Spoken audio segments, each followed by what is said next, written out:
E hoje nós vamos falar com um engenheiro ambiental que tem o maior número de ART, eu acho que do Brasil.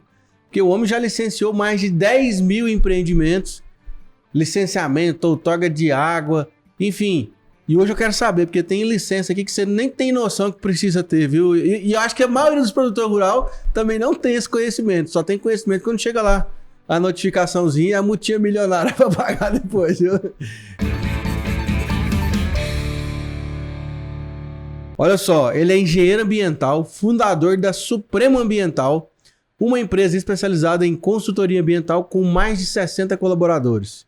Ele atua na regularização de licenciamentos ambientais e outorga de água, atendendo setores como agronegócio, indústria e mineração. Engenheiro ambiental formado também em direito, com especialização em direito ambiental e agrário. E ao longo de 22 anos de experiência, sua equipe já licenciou mais de 10 mil empreendimentos em 18 estados, com sede em Goiânia. O artista é ele, Hélio Jovem. Ô, meu amigo, alegria estar aqui com você, levar o conhecimento da legislação ambiental. Ficha corrida aí tá grande, né? Não é? Mais de 10 mil empreendimentos, Hélio, então? Exatamente. Nossa sede é em Goiânia, conforme você disse, mas eu já licenciei ou outorguei algum empreendimento em mais de 17 estados, além de Goiás. Inclusive foi uma aula que um dia eu dei no seu curso lá, e o pessoal do Piauí tinha mais de 9 meses e não conseguia liberar uma outorga de um poço para uma horta. Olha aí. E a gente conseguiu organizar. E que nem um projeto tão complexo assim, né? Não, tanta bem água, simples. né? É bem simples. A questão, Pedro, é que muitas vezes a pessoa chega para requerer e a primeira coisa que ele ouve do órgão ambiental ou de recursos hídricos é não. E não é assim que funciona. Tem uma legislação que precisa ser seguida. Foi o que aconteceu nesse caso lá do Piauí. Que bom, ué. Fico feliz, né? Igual você fala, né? Conexão com propósito. É literalmente conexão com propósito. E internet é muito isso, né? A gente planta e depois começa a colher esse resultado. Então, às vezes você tá aí na luta aí, né? O Hélio também produz muito conteúdo na internet, eu produzo também. E às vezes a gente fica ali fazendo vídeo. Você acha que ninguém tá vendo, meu amigo? Mas tá todo mundo vendo. Pode ter certeza que uma hora vai trazer algum negócio pra você. Ô, Hélio, e vê se meu raciocínio é certo. Produtor que roda aí sem outorga de água é igual andar um carro com IPVA atrasado. Olha, um dia a Blitz vai te pegar. É pior, Pedro. Sabe o que é pior? Porque quando o cara tem um IPVA atrasado, ele vai ter qual problema? De prender o carro e pronto. E ele tem que pagar para pegar o carro de volta. Certo. Nesse outro exemplo, não. Quem vai preso é o produtor. Não é o carro. Não é o carro, né? É ele mesmo, né? É ele que pode ter algum problema criminal, além do administrativo e o ambiental, que é o valor pecuniário da multa em si mesmo. Mas tem a questão criminal, que é o pior de todos. Entendi. E aí, ele já de cara chegou lá, já vai preso ou tem uma notificação, tem um processo? Não, na verdade, no dia a dia da prática, ir preso é muito difícil. Eu, na verdade, em 22 anos como consultoria ambiental, só teve um caso de uma extração de areia. Eu sempre falo o seguinte, resolve na parte administrativa, não deixa chegar no judicial. Porque se você chegar no judicial, você tem 3 chances antes de resolver. Tem você mesmo procurar o órgão e resolver, você fazer uma autodenúncia, você receber uma notificação, ou então várias outras formas administrativas. Agora, quando a pessoa deixa já ir para o judicial, é porque ele dormiu no ponto, porque tem como resolver. E eu sempre falo, Pedro, que independente da situação, tem solução. A legislação dá alguma forma de resolver. Só não tem solução pra morte, né? O resto... Exatamente. Ô, Hélio, eu não sabia que você era formado em Direito, não. E aí, assim, por essa vivência mesmo, tá sendo tendo que defender os produtores aí na parte técnica, você falou assim, cara, acho que se eu entender do direito aqui também vai ajudar de outra maneira. Na verdade, Pedro, o direito entrou na minha vida e o meio ambiente através de um estágio. Então, antes de ser engenheiro ambiental... Contar um pouquinho da história aqui, eu fui estagiário da agência ambiental, que hoje é a SEMAD. Hoje é a SEMAD. Então, eu estava no 5º período de Direito, eu consegui esse estágio lá, eu atendia no protocolo. Isso antes de ser engenheiro ambiental? Antes de ser engenheiro ambiental. Aí, com esse estágio, eu fazia o que lá na agência ambiental? Abria processo, pegava taxa e tudo no atendimento. Hoje é muito organizado, a maioria é tudo digitalizado, mas naquela época você fazia de tudo. Você atendia o cliente, pegava a notificação, passava para ele, você gerava taxa, você abria o processo, era bem rústico. Manual. Isso, 23 anos atrás, né? Bem manual, exatamente, com papel ainda. Aí, com isso, eu sempre falo como que funciona uma consultoria ambiental. Sempre tem uma base legal. Então, fazendo um estágio com 7 meses, eu comecei a prestar serviço de quê? Fazer as publicações, porque todo licenciamento ambiental você tem que publicar requerendo um licenciamento e publicar o recebimento. Isso está na resolução do CONAMA 006 de 86 e na Lei 6938, que é a Política Nacional de Meio Ambiente. Então, eu comecei a fazer só isso, só publicação. Então, eu era estagiário e atendia. Você, produtor, chegava lá, o industrial, o minerador. Eu falava, olha, procura aquela pessoa ali, que era o meu cunhado, procura que ele vai fazer as publicações, mas era para mim mesmo. Então, comecei assim, quando eles descobriram, mandaram eu embora. Aí eu já tinha montado o escritório e aí onde começou fez um tudo. network, já tinha... Aí onde começou tudo. E como que surgiu a engenharia ambiental? Uhum. Todo mundo falava assim, não, você não é consultor não, você é despachante. E aquele negócio, rapaz, eu ficava... Mordido. Não, o cara ficava chamando de despachante. Como se tivesse te diminuído. Exatamente. Ah, você não é formado, não sei o quê, você é despachante. Aí eu vendo uma entrevista do secretário do Meio Ambiente, porque eu sou daqueles que até no domingo eu acordo 6 da manhã. Aí eu acordei para assistir um programa lá, um programa aqui de Goiás que fala sobre agronegócio, e o presidente, que quando é agência, é presidente. Quando é secretaria, é secretário. Na época era o presidente da Agência Ambiental de Goiás, Roberto Freire, deu uma entrevista falando que Goiás precisava de mais engenheiros ambientais. Aí que eu fui saber o que era engenharia ambiental. Fui estudar, isso eu já estava no 7º período de Direito.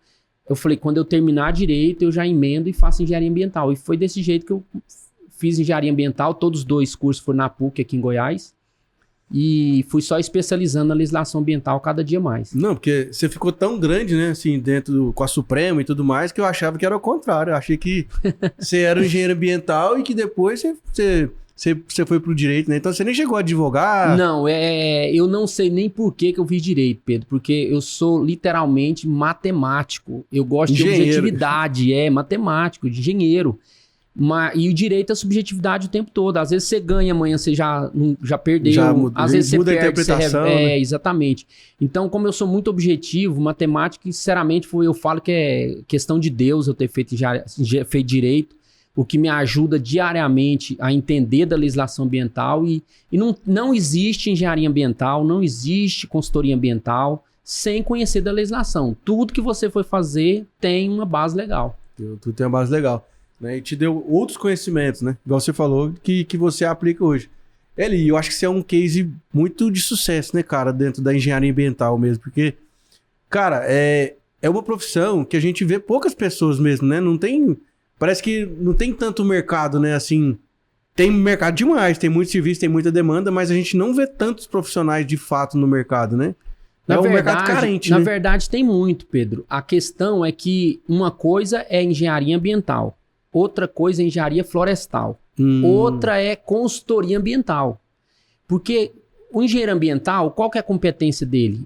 É fazer algum tipo de controle do ar, do solo e da água. Na base. Resolver sobre um sistema de tratamento de efluente, emissão atmosférico e solo de forma que não gera poluição. Essa é a competência do engenheiro ambiental, quando ele não vira professor, cientista, essas outras coisas, né? E engenharia florestal, estudar a legislação florestal para mexer com eucalipto, com desmatamento, alguma coisa assim, mogno, é uma questão mais madeira, entre aspas. Entendi. Aí tem a agronomia, que já é mais ampla. Mas a consultoria ambiental, ela é sempre uma equipe multidisciplinar. Então eu preciso entender a legislação. Eu vou fazer de uma indústria, preciso de um engenheiro ambiental. Vou fazer de uma mineração, por exemplo. A mineração já envolve todos. Preciso de um engenheiro ambiental, de um geólogo, de um engenheiro florestal. E engenheiro de Minas também, né? Engenheiro de Minas. Aí engenheiro de Minas para requerer o título minerário. Então, assim, é uma equipe multidisciplinar. Então, assim, tem muito engenheiro, sim, bastante. Algumas faculdades até fecharam. O PUC fechou, teve uma lá de Rio Verde que fechou. Tá fechando as engenharias ambientais. Sabe aquele boom, aquela moda? Realmente passou um pouco. Mas mesmo assim... No FG ainda tem. O FG tem, o IFG tem, Caldas Novas tem, Anápolis tem, Araguaia aqui em Goiânia, tem Rio Verde, ainda tem bastante. Mas a questão é que a pessoa forma engenharia ambiental e aí ela não conhece da legislação. Aí tem muita dificuldade por causa disso, por causa dessa base da legislação, porque eles não estudam isso, entendeu? E muda muito rápido também, né? É impressionante, Pedro. Toda semana, todo mês, 3, 4 normas diferentes. E tem norma, por exemplo, quantas vezes você deve ter visto eu falar sobre barragem já algumas vezes, não já? Vi. Foi prorrogado 4 vezes. Agora prorrogou fala que é a última vez, a 5ª vez prorrogado. A barragem todas tinham que fazer. Agora tem 1,2 hectare é uma regra, acima de 1,2 é outra regra. Às vezes eu sempre brinco, até falo assim, que muitos processos, às vezes tem um indeferimento, alguma coisa, o processo não tá andando, aí eu falo que é hashtag culpa da consultoria, né? Mas não é bem assim. Você começa o jogo, o primeiro tempo do jogo com uma regra, quando no intervalo, quando você volta pro segundo tempo, é outra regra. E aí muda de sistema, aí eu sempre falo que tem muitas vezes o órgão ambiental quer baixar a pauta. O que é isso? Tem 1 milhão de processos para ser analisado. Ele cria uma situação de forma que a pessoa não observe essa situação, os processos vão ser indeferidos ou arquivados.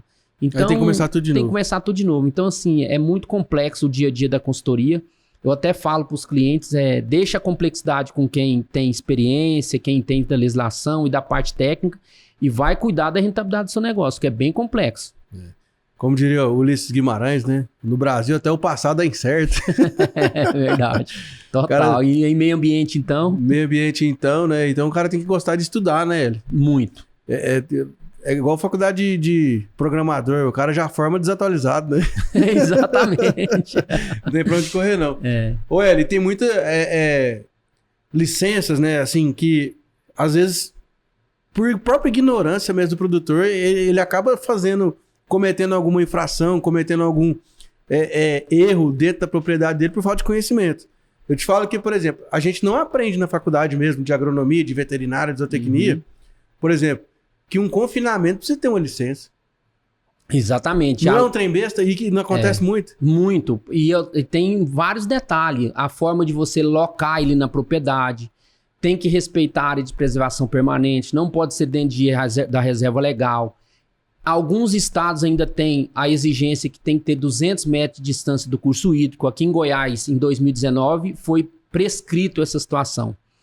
Mas tem analista até hoje que cobra que o confinamento tem que estar 200 metros. Aí é onde que a gente comentou em algum momento. Você tem que conhecer da legislação e falar, analista, é o seguinte, isso aqui, a partir do dia 3 de setembro de 2019 aqui em Goiás, foi prescrito, está no artigo 77 da Lei 20.694. Pro cara lá, né? Exatamente, aí você mostra para ele e aí você consegue seguir com o processo.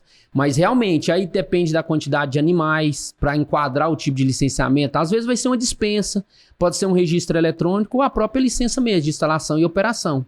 E além disso, o que acontece muito também é o uso da água. O produtor, não, a água é minha. E não é assim que funciona. Tem que ter outorga também. Tem que ter outorga também. Dependendo da vazão captada, vai ser uma dispensa. Pode ser dispensa? Pode, mas não é que está dispensado. Ele tem que ter um documento que chama dispensa. Ou a própria outorga. E aí vai depender da vazão que ele faz a captação disso. Entendi. Qual outro erro comum que você vê assim, que é coisa que o produtor comete mesmo assim, que é coisa à toa? A própria atividade em si, às vezes ele tem uma preservação permanente, ele coloca gado, reserva legal, ele coloca gado. Um galinheiro, pode? Precisa? Galinheiro não. Agora, suinicultura acontece muito. Aonde que mais o pessoal gosta de criar porco? No Mangueira aí, Aonde tem muita água, tem aquele a gente fala brejo, né? Que é solo hidromórfico, gosta ali, não é? Proibido.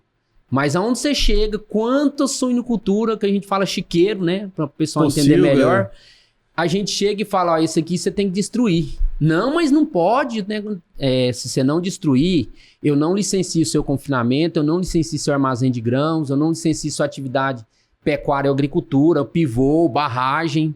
Porque hoje, Pedro, quando você vai fazer um licenciamento de uma fazenda, você não analisa igual era antigamente. Era só aquela atividade. Não, você analisa a propriedade num todo. E aí você tem que analisar se tem passivos.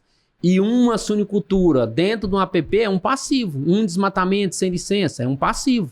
Então, se ele não resolver o passivo ambiental primeiro, ele não segue com as regularizações. Vai pra frente. E eu vi uma postagem sua, junto com o Dr. Leandro Marmo lá, que vocês estavam justamente falando sobre os passivos ambientais. Isso mesmo. E que agora as empresas que vão fiscalizar os produtores, então... É uma nova fase de fiscalização. No passado, quem só fazia essa fiscalização e ainda é competente para isso é o poder público. Ou a União, ou o Estado, ou a Prefeitura. Agora, a gente já ouviu falar várias vezes que o produtor tem a soja, o grão e tem o gado e não pode vender porque ele tem passivo. Então, o produto dele já está impedido de ser vendido. Agora, a nova fase de fiscalização é o quê? Eu tenho uma agropecuária, vou vender o produto para esse produtor. Eles fazem a pesquisa que é pública, verifica se ele tiver multa, embargo ou passivo que ainda não foi multado ou embargado, mas ele tem o passivo. Produtor, me prova aqui, você já regularizou isso aqui? Eu posso te vender. Se não, não posso te vender. Se vender, a empresa que a empresa vai responder junto solidariamente. Cabe defesa nisso? Cabe um monte de circunstâncias? É um tema polêmico? É polêmico? É. Mas, na verdade, isso é uma pressão internacional, porque quem está fazendo isso são as multinacionais. Então, as multinacionais, ela faz muitas vezes um barter, alguma coisa assim, ela pega em produto, ela não pode pegar um produto de um local, entre aspas, que está irregular. Entendi. E ela também não pode fornecer produto para quem está irregular. Praticamente é uma pressão internacional em cima do agronegócio brasileiro. Entendi. Em resumo, não entra sem instrução de um profissional, não. Dá problema. Que dá problema, né? Cara, e assim, eu vejo que o trabalho da Supremo, né, vocês criaram um modelo de negócio diferente no mercado, né? Porque vocês fazem a consultoria por completo, né, dentro de uma propriedade. Então, independente do sistema que o produtor faz, né, eu já vi que vocês trabalham lá, tem forma por demanda e também tem um trabalho fixo, né? Isso mesmo. O que acontece? Por eu dominar essa questão da legislação ambiental, aí eu sempre oriento o produtor, a indústria, o minerador fazer como uma consultoria preventiva. Se ele faz preventiva, ele vai ter muito menos custo. Se paga tranquilamente. Também você deve ter visto muitos vídeos meus que eu falo, o nosso trabalho se paga. E realmente se paga, porque ele fazendo preventivo, ele não vai ter problemas. Aí como que funciona a forma que a gente trabalha? Existe por prestação de serviço, por demanda, isso aí não tem como deixar de fazer. Mas quando a gente já pega um relacionamento com o cliente, e isso também tem uma base legal. Tudo tem base legal. Artigo 29 da Lei 20.694. Como que era a resolução do CONAMA 237, artigo 2º? Você tem que ter a RT do projeto. Agora tem que ter a RT, o responsável técnico, da operação. Então, qualquer negócio que precise de licença ambiental tem que ter um engenheiro ambiental ou um responsável técnico. Aí vai depender. Se for mineração, pode ser um geólogo, um engenheiro de minas. Se for do agronegócio, pode ser um agrônomo, pode ser um engenheiro florestal. Depende da atividade, exatamente. Aquela atribuição junto ao CREA. Aí eu tenho uma forma de trabalhar que a gente cobra um valor mensal com esse cliente, um contrato por tempo determinado ou até mesmo indeterminado enquanto tiver atividade, vai depender do cliente aceitar a proposta. E aí ele me paga um valor X por mês, a gente vai nesse empreendimento, dependendo da atividade. Se for um frigorífico, um abatedouro, uma indústria farmacêutica, a gente vai todo mês. Uma agroindústria? Uma agroindústria, ou a cada 3 meses. Agora é uma fazenda a cada 6 meses, mas no mínimo uma vez por ano a gente vai nessa propriedade ou num empreendimento fazer essa consultoria preventiva. Fazer um pente fino ali e entender, né? Porque igual na advocacia, né? É mais barato você pagar o advogado para analisar o contrato antes de ser assinado que depois que você assinar. Não, e agora na advocacia que você comentou, advogado que ainda está vivendo da justiça, ele pode ficar preocupado porque vai ganhar bem menos. Agora a maioria está agindo como? Preventivamente. Ele presta uma consultoria para uma empresa, para um produtor e avisa ele, você tem que fazer isso e ganha mensal. Essa questão mensal é bom que você cria um valor fixo para te ajudar na despesa, que despesa é muito grande. E ele dá uma segurança para aquele cliente que vai estar falando o que ele precisa atualizar diariamente. Entendi. E lá na Supremo lá são 60 colaboradores, então? Hoje, 64 colaboradores. A gente roda, em média, 50 a 60 mil quilômetros por mês. Nossa, eu vi lá os vídeos lá da frota nova lá. Foi. Inclusive, olha só, interessante da frota que você tocou no assunto, eu comprei mais 5 carros novos. 4 eu ia vender. Vendi só 1, os outros 3 continuam rodando, e esses dias eu tive que colocar 2. Porque a gente tava em 11 lugares ao mesmo tempo. Olha aí. Fazendo algum tipo de vistoria. Aí os mais velhos vai passando pros estagiários. Os estagiários tem que ficar com os mais novos. E a equipe multidisciplinar, total, multidisciplinar. Né? Tem de tudo. Engenheiros ambientais a gente tem 19, biólogos são 7, engenheiro florestal são 8. geólogo tem 2, engenheiro civil tem 1, agrônomo tem 2, aí tem também de saneamento, tem muitos agrimensores, geógrafo, uma profissão que tem bastante... Pessoal, mas fez geografia, vai trabalhar com meio ambiente? Sim. A geografia, hoje não existe qualquer tipo de situação na zona rural sem fazer um mapa. E os geógrafos estão especializando em quê? Dominar o QGIS e o ArcGIS. Cartografia, né? Cartografia, geoprocessamento. E eu tenho hoje lá 2 geógrafos que fazem esses desenhos de mapas também. Que legal, hein? Então, assim, lá, se o cara quiser licenciar um posto de gasolina, uma sorveteria, pode ir lá falar com ela que... Eu falo o seguinte, Pedro, que se for um irrigante que planta descalço, 10 hectares, que eu tenho um exemplo lá em Morrinhos, que ele e o pai dele e a família planta descalço, de verdade. Planta quiabo, planta verduras para vender na feira. Ou a Bayer, que eu já fui procurador deles em 5 estados, ou a Cargill, que eu já fui procurador em 27 unidades do Brasil... É do pequeno produtor. Você falou sorveteria, eu ainda nunca licenciei sorveteria, não. Mas farmácia já. Farmácia, né? Goiânia, uma época, estava licenciando as farmácias. Porque gera qualquer tipo de resíduo, automaticamente teria que ter licença. Aí depois eles liberaram as farmácias de não ter essa licença. Porque você já viu farmácia? Tudo arrumadinho, tudo organizado. Mas é desse jeito mesmo. A gente cobra pela complexidade do serviço. Eu até tenho cliente que fala, mas eu sou pequeno, eu não sei. Não, mas não é pelo tamanho do cliente. A gente cobra pela complexidade do serviço. Então vai do pequeno, médio, até as multinacionais. Perfeito, Hélio. Agora, um assunto que está muito em alta aí também, recente, né? Que eu acho que está só começando o hype, que é a inteligência artificial. Tá chegando já também nesse mercado? Como é que é? Até esses dias eu comentei em um podcast também. Aí a pessoa, o apresentador, me perguntou, e a inteligência artificial é boa ou ruim? Depende. Por quê? Hoje, para você ter uma ideia, no órgão ambiental, na SEMAD, que é o estadual, existia 35 pessoas. Eu vi falar que passou para 60 agora, dentro de 2 salas, tudo com inteligência artificial, fazendo as multas. Não vai mais no produtor lá levar pelo correio, entregar em mão multa mais não. Tudo chega pelos correios. Quando faz um cadastro de um requerente de alguma coisa no órgão ambiental, ele tem que fornecer o endereço e o e-mail. E ainda você assina um documento que você está apto a receber isso por e-mail. Então as multas hoje, Pedro, é tudo inteligência artificial o tempo todo. Diz que lá na UFG tem um laboratório também que fica fiscalizando por satélite, né? Exatamente. E agora eles fizeram um Atlas do Estado de Goiás. Esse Atlas do Estado de Goiás fez um levantamento de toda a vegetação nativa do estado. Pois é. Tudo com inteligência artificial. A gente entrevistou uma pessoa, cara, aqui do laboratório. Eu não vou lembrar o nome, porque já foram mais de 400 entrevistas aqui. E ele tava contando que é o seguinte, que ele passa em cima aqui de Goiás hoje e ele tira uma foto. Aí amanhã ele passa de novo. Aí a hora que faltou uma árvore ali, já acende um sinal lá que já sai lá aqui, ó. Faltou, cadê essa árvore aqui que tava aqui? É o sensoriamento remoto. A própria secretaria tem para desmatamento e tem para fogo também. Então, muitas vezes, quem acompanha o órgão ambiental, eles postam aquilo, é verdade, gente. E eles não põem tudo não, tá? Ou seja, começou um desmatamento há 2 horas atrás. O alerta chega para o órgão ambiental, isso através de satélites. Chega para o órgão ambiental, automaticamente ele manda a equipe lá para pegar no flagrante. E acontece pelo menos uma vez por mês. É mesmo. De desmatar e já chegar com prender máquinas e tudo mais. Aí é bom a gente falar sobre isso também. Eu tenho um equipamento. O que vai acontecer no meu equipamento? É igual quando prende droga. O caminhão, o carro, a caminhonete vai embora. Então, existem algumas regras da questão da legislação novamente. O equipamento é do próprio proprietário, esse nunca mais ele vê.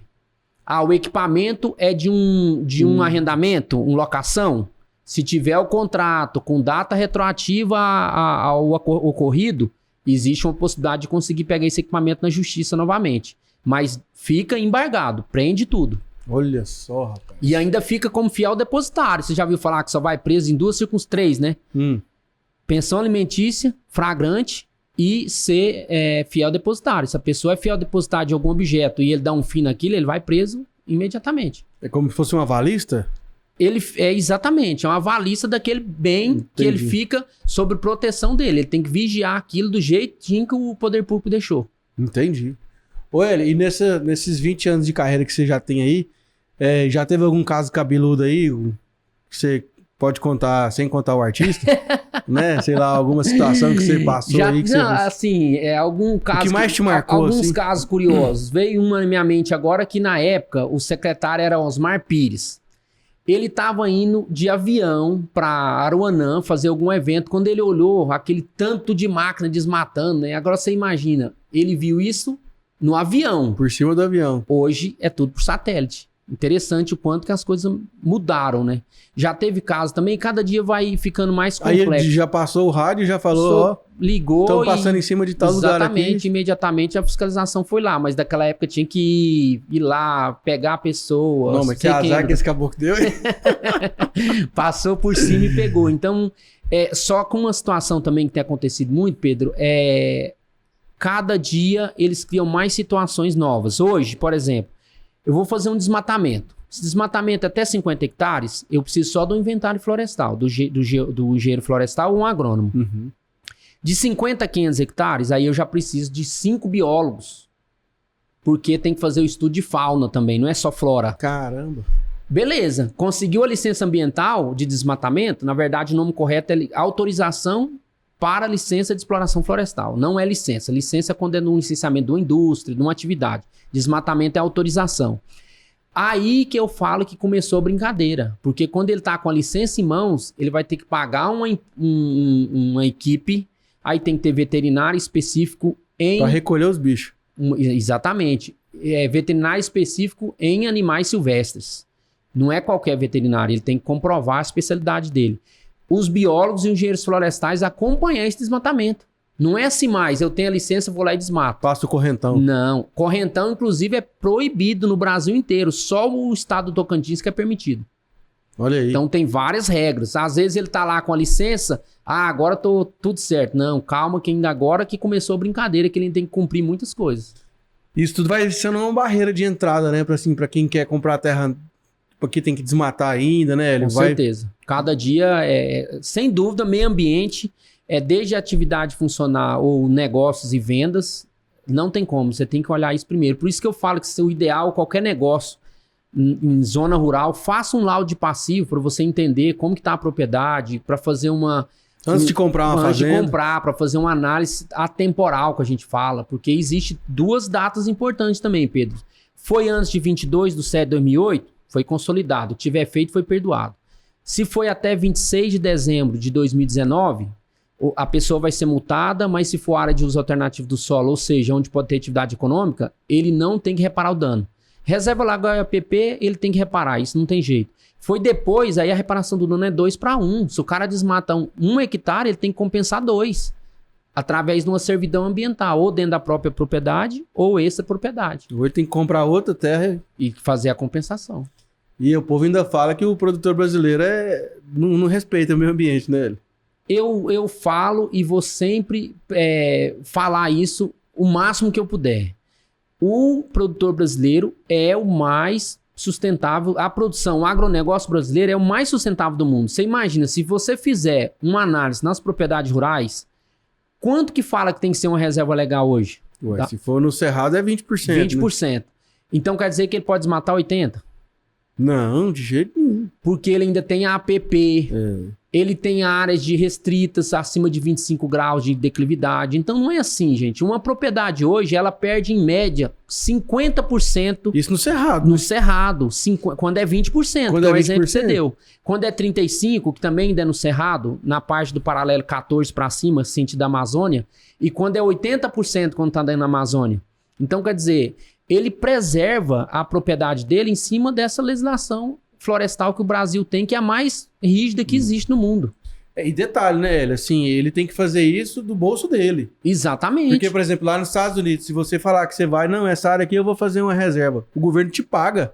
Uai, então você vai deixar essa área parada aí? Tem lá o benchmark lá, aqueles, sei lá, o taxa Selic deles lá, que eu falo, não, então eu vou te pagar X%. Não, aqui no Brasil né? Não existe. Tem alguns casos que pagam pela essa preservação, tem uma que a gente fala pagamento por serviços ambientais, existe. Mas é muito pequeno e é mais para agricultura familiar também, tem mais isso, não é para todo mundo. Cara, recente, a gente tá voltando das férias, né? Hoje é a primeira gravação nossa do ano. E Um dos últimos episódios que a gente gravou foi um pesquisador da Embrapa. Eu também não vou lembrar o nome agora, que eu sou horrível de nome. Né? E ele falou assim, cara, a gente tinha um jeito muito simples de resolver toda a questão internacional que pintam sobre o Brasil da questão ambiental. Que é o seguinte, você quer que a gente protege? Vou chegar lá pra ONU lá. Você, não, o Brasil... Me paga, né? Me paga a taxa Selic, então a terra vale 100 milhões. Você quer que eu proteja aqui 100 hectares? Eu protejo. Você me paga X reais por mês? Não é não? A tendência um pouco vai ser isso. A gente tá falando bastante em crédito de carbono, essas coisas. Até tô buscando aprender mais, porque até tem crédito de carbono agora até para usina fotovoltaica. Olha aí. Então, cada dia, certamente, vai criar essas situações. Mas ainda está longe da realidade de chegar no bolso do produtor. E o mercado de crédito de carbono ainda não é regulamentado, assim, né? Teve uma regulamentação agora. Eu não estudei muito ainda sobre o caso, mas acabou de ter uma regulamentação bem recente. Aquilo que eu falei mais uma vez. Outra lei para você estudar e saber como funciona. Show de bola, Hélio. Cara, brigadão. Eu que agradeço. Uma prosa aí excelente. Show de bola. Quem quiser conhecer mais seu trabalho aí, contratar a Supremo, como é que faz? Olha, Pedro, eu sempre falo que eu sou online, né? Ligado aí no mínimo umas 15 horas por dia. Se a pessoa colocar meu nome no Google, vai sair, eu acho que até meu endereço. Mas o WhatsApp e meu e-mail, ele olha imediatamente. Então, meu WhatsApp tem é 62... Tem uns bots lá respondendo? Não tem não. Eu ainda não evoluí nisso não. Aqui, esse momento que a gente tá aqui, eu já tô com 40 e poucas mensagens. Santo Cristo. E todas eu respondo no dia, pra não deixar pro outro dia, senão as coisas acumulam. Mas o contato é pelo Instagram. Mas você chega na sua casa lá, sua esposa não fica brava não? Você sai desse celular. Com certeza. Esses dias eu gravei um podcast com ela, né? Aí a gente fez um corte, e no corte eu tava perguntando, como que é, meu bem? Como que é essa questão? Como foi adaptar? Eu falei, não teve jeito, a gente teve que adaptar. A gente não tem férias, não tem nada e acaba que ela participa muitas vezes até do assunto. Não, eu te cortei, né? Você tava falando aí do contato da Supremo. O meu Instagram, que é meu nome mesmo, Hélio sem H, jovem sem o M, então é Hélio Jovem. E meu WhatsApp é 629-8405-7480. Brasil inteiro? Hoje, eu falei pra você que eu já licenciei em 18 estados, certo? Uhum. Acabei de sair de uma empresa que monta usinas fotovoltaicas para os municípios, só prédios públicos municipais. O contrato que eu fiz com ele é do Rio Grande do Sul ao Rio Grande do Norte. Então, onde ele for instalar a usina fotovoltaica, a gente vai fazer o licenciamento. E usina fotovoltaica pode ser dispensa, registro ou licença. Então, hoje, realmente, até estou falando para os colaboradores, agora nós estamos nacionais mesmo. São todos os estados do Brasil. Mas o nosso foco... onde tem mais cliente, mais de 90% dos clientes é Goiás, e eu tenho cliente hoje em todos os municípios de Goiás. Não tem nenhum município que a gente não tem um cliente. E a hora que o Elon Musk colonizar Marte, Supremo Ambiental, Marte tá lá, né? Só basta ter uma legislação ambiental, né? Cobrar alguma coisa. Show de bola. Obrigado você também que acompanhou esse episódio aí, tanto pelo YouTube quanto pelo Spotify e pela Apple Podcast, Deezer, essa traia toda aí de rede social aí. Você acompanha o podcast Agro2. Segue a gente no Instagram, @portalagro2. E agora, já que você assistiu até aqui, paga nós. Inscreve no canal aí, deixa seu like, comenta, compartilha, esparrama no mundo. Fechou? E acesse o nosso portal de notícias, que nossos jornalistas estão lá diariamente trazendo notícias ambientais, florestais, agronômicas, todas do agronegócio para você. www.agro2.com.br. Fechou? Tamo junto, até a próxima. Tchau, tchau.